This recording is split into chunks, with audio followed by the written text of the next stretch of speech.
street, and they could take, I mean, I've watched them many times now just to watch, and they just take it, dump it, and fling it. Well, they can take 2 extra seconds and fling it onto the lawn. I'm not asking them to sit it up perfectly or something, but fling it to the lawn instead of the street. So when we get wind, we won't have so many problems with garbage receptacles. That's a good point. We have raised that with them before, but we will again. And how can you enforce that? Is there some way that you can penalize them monetarily or something so that... There's no provision in the contract that provides for that. We have looked into that before as well. No, but we can reinforce that with them. We can reinforce it, and we can put pressure on them. And there's some things going on in one of the first readings here on the ordinance that might have an effect.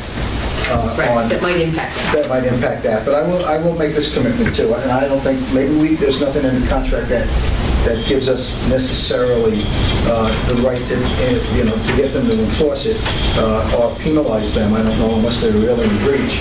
But the fact of the matter is that if they continue to do sloppy work, we can make it known publicly that they're doing a poor job, and that doesn't help them in their business going forward, in other communities. So. I mean, it's just that sometimes it becomes a hazard. Right, no, I agree. When it's really windy, sometimes no matter where you put them, they. Yeah, I actually went out and bought those trash can liners that have the tops that stay on. They just slide open, and I noticed that was last week when it was really windy. My cans actually stayed right in place, and. Which was good. I mean, because usually they're down the block and have to go get them. But even, I'm thinking now, as you're talking, even when it's not windy, like on Spring Street, they're in the parking spaces, so if someone comes there to park, to go up to Main Street, I agree. or to go, they can't park unless they get out and move the garbage can, and I don't think that we necessarily want the people who come to Fleminton to have to move the garbage can before they can park the shop here. No, I agree.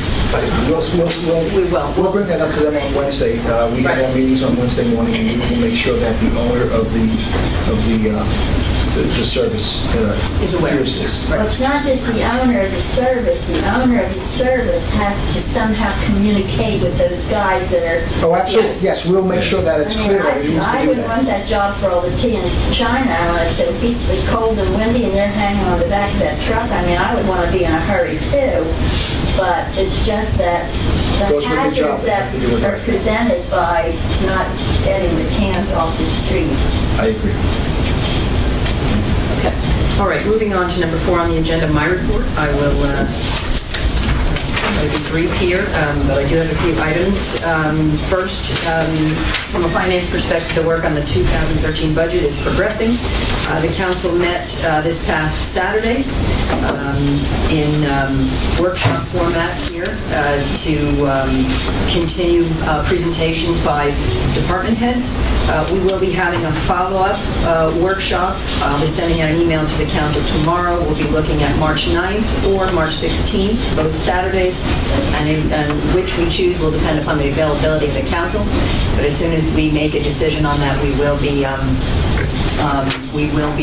publishing that, getting the notice of that out to the newspaper, and we'll put it on the website and on the Facebook page so everybody knows. Next, planning board appointments. Tonight I am pleased to announce that I am appointing Mark Hain as second alternate to the planning board. And I will be making an additional appointment to the planning board at the March 11th meeting, I expect. That will be the first alternate to the planning board that I will be appointing on, I expect, on March 11th. Moving on, we had discussed briefly at the last meeting we've had on the website that we're going to be having a community meeting on school safety issues. I indicated at the last meeting that I thought that would be within the first couple of weeks in March. In fact, we are now looking at a meeting in April. That follows a meeting that Councilman Swingle and I, along with the police chief, had with school representatives this past week. So again, we're looking at that community meeting on school safety issues, at having that sometime in April. And finally, the first issue of the newsletter will be issued and will be coming out within the first 7 to 10 days in March. It will hit mailboxes. I say that because there's some variability there once the printer has it, but it's expected to hit mailboxes within the first 7 to 10 days of the month, and we're excited about it, and we're looking forward to your feedback once it's in your hands. So please reach out to me, to Dorothy Fine, Councilwoman Fine, and to Councilman Swingle in particular. We are the editorial board for the newsletter, and we're excited about that. So with that, I'm going to move on to Councilman Swingle. Sure. We already got a lot on the agenda, so I'm just going to kind of gloss over some of my stuff. Just a lot of meetings going on, a lot of school security, as the mayor was mentioning. We are working, I was interviewing some candidates for the replacement of Officer George Beach. We had a lot going on. The newsletters that the mayor mentioned, been meeting school officials regarding school security. It's been quite busy, as well as OEM and several others, and then budget meetings and so on. So I don't have anything specific I think at the moment to really touch on. So it's kind of the high level of it. So I think that's it for me. Okay. I'm going to be real quick because I've got quite a bit on the agenda here with some new resolutions that are being announced and talk a little bit about. So that'll be pretty evident what I've been doing over the last few weeks, and those three important action items that are coming up here shortly. And you saw that in the work session that we were doing some work on 9100. So I've been very busy, and I think that the items that are upcoming will be evident in the activity that I've been doing. So I'll move on. Okay, very good. Councilwoman Fine. Obviously, budget has been a big portion of my time because I probably have the most to learn about the departments and the past workings of it. So that's taking time. Environmental Committee has met. I won't say too much because some of what we discussed had to do with the upcoming possible changes in the solid waste management. So we prepared some information for council there. And we heard from the Green Team some of the things they're considering doing this year, which is greening up of the businesses, local businesses, and more in the educational movies, things in that nature. And other than what's been mentioned in the newsletter and such, I think that's pretty much it. Great. Councilman Miller. Okay. Just a few things, Mayor. One, I had a meeting with the Media Tech that was also reflected in their budget request on Saturday, which is a storytelling project. They'd like to bring people to Media Tech and also have a StoryCorps type of involvement in the street, which would allow people to come up and share a story of growing up in Fleminton or growing up in Hunter County over 1 to 2 minutes, and bring this to various events. And we talked about the possibility of submitting a proposal to council to consider to have that be part of or be the project that would be an event in Flemington to celebrate the 300th anniversary because of the stories that people have that are exceptional. Second thing is the Samuel Fleming House. I had sent out an email to everybody asking about possible dates for a tour. I'll follow up with everybody again. They would like to give a tour sometime in March to the entire council, and also a court.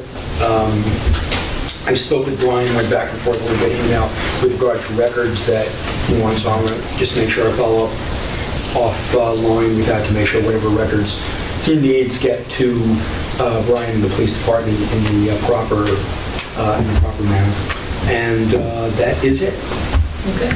Mr. Brennan. Okay. First of all, I will report on what I did not do, which was I did not do that apartment registration analysis, but I promised that I will get it done for the next meeting, as Lois requested. If it was a good suggestion that she made, and so I will have that done for the next meeting.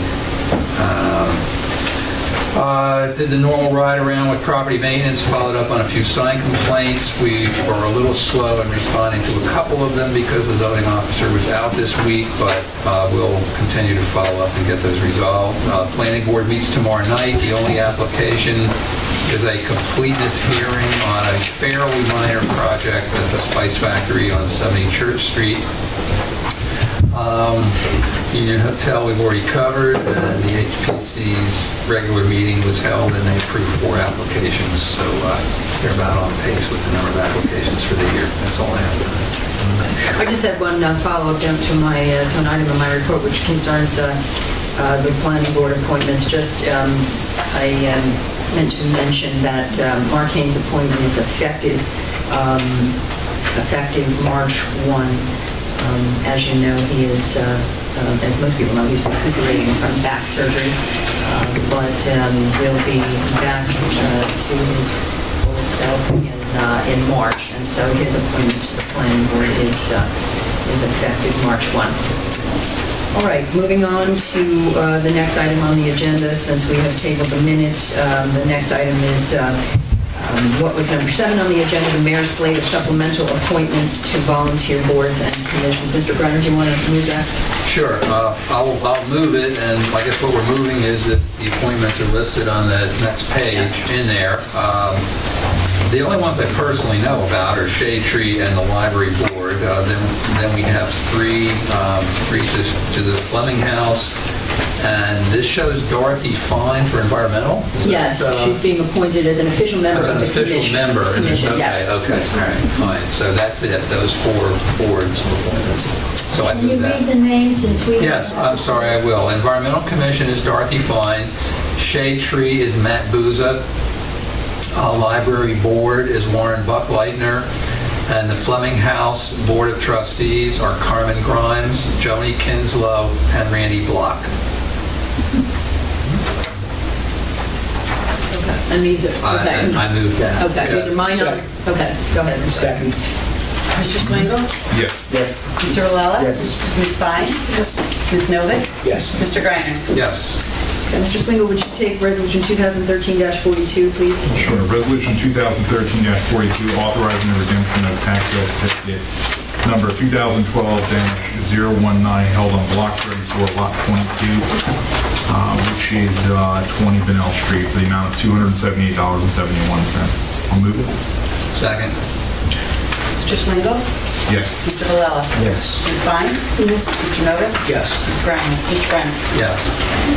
Okay, Mr. Greiner, would you take Resolution 2013-43, please? Yes, this is the same thing, another redemption of tax sale. This is for the amount of $1,120.14 for certificate number 2012-029, Block 42, Lot 25, also known as 10 Walters Lane. So I move that. Second. Mr. Swingle? Yes. Mr. Valella? Yes. Ms. Fine? Yes. Mr. Novick? Yes. Mr. Greiner? Yes. Ms. Fine, would you take Resolution 2013-44, please? Yes, this is another redemption of tax sale certificate, 2012-1015, excuse me, in the amount of $207.12. Held on Block 28, Lot 16, known as 43 Maple Avenue. No, I saw that. Now second that. Mr. Swingle? Yes. Mr. Valella? Yes. Ms. Fine? Yes. Mr. Novick? Yes. Mr. Greiner? Yes. Mr. Novick, would you take Resolution 2013-45, please? Yes, this is another tax sale, redemption of tax sale certificate 2012-025, held on Block 35, Lot 74.46. I so move. Second. Mr. Swingle? Yes. Mr. Valella? Yes. Ms. Fine? Yes. Mr. Novick? Yes. Mr. Greiner? Yes. Mr. Greiner, would you take Resolution 2013-46, please? Yes, this is approving the dates for the annual Fleminton fireworks for July 3rd and a rain date of July 5th. These are the usual dates and the dates that we specify. Whereas Flemington Borough Recreation Committee has requested these dates, therefore we're moving to approve them. So I move that. I'll second that. Mr. Mr. Swingle? Yes. Mr. Valella? Yes. Ms. Fine? Yes. Mr. Novick? Yes. Mr. Greiner? Yes. Okay. Mr. Swingle, would you take Resolution 2013-47, please? Sure. Just to speak on this real quick, just for a moment. This resolution is what Jay was referring to before, was talking about. This resolution supporting the Rail Coalition and their efforts, not only to extend service on the Raritan Valley line all the way into New York City with a one-seat ride, but also, their continued efforts to bring rail service to Fleminton. So hopefully one day we'd be able to hop a train in Fleminton and go right into New York City, no change in Newark, which would be phenomenal for us, I think, on a lot of fronts.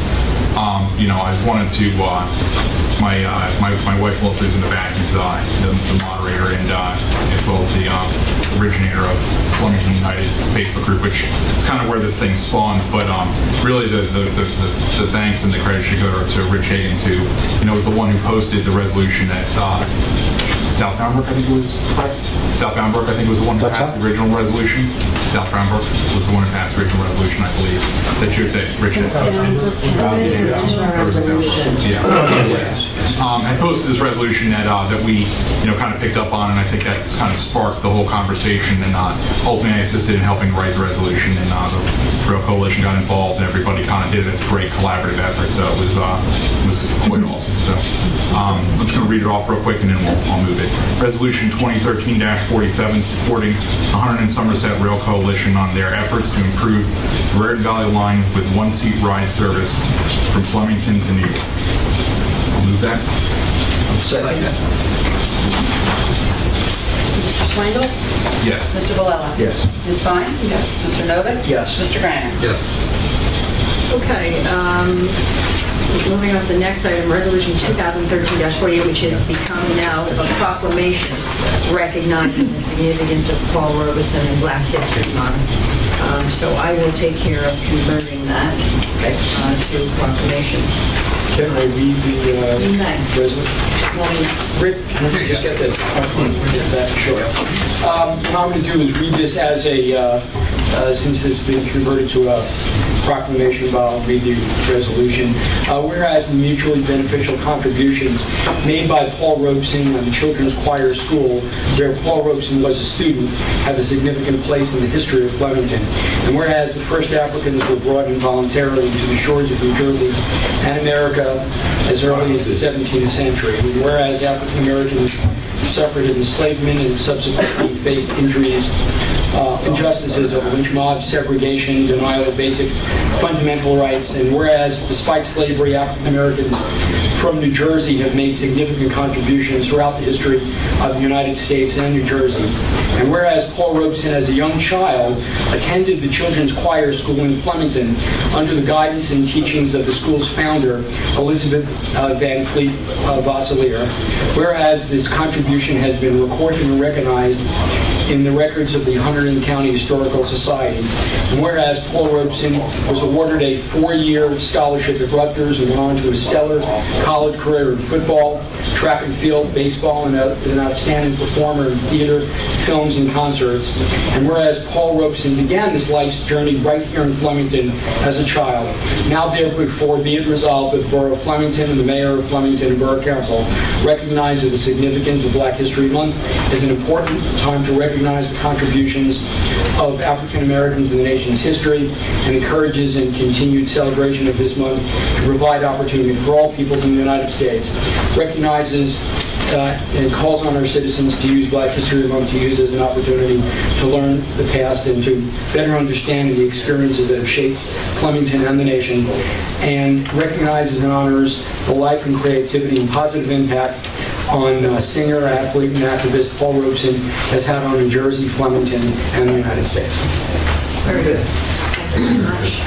Okay, the next item we have tabled, Ordinance 2013-1, is tabled to the March 11th meeting. Mr. Valella, would you take Ordinance 2013-2, please, as first reading? Yes, I will.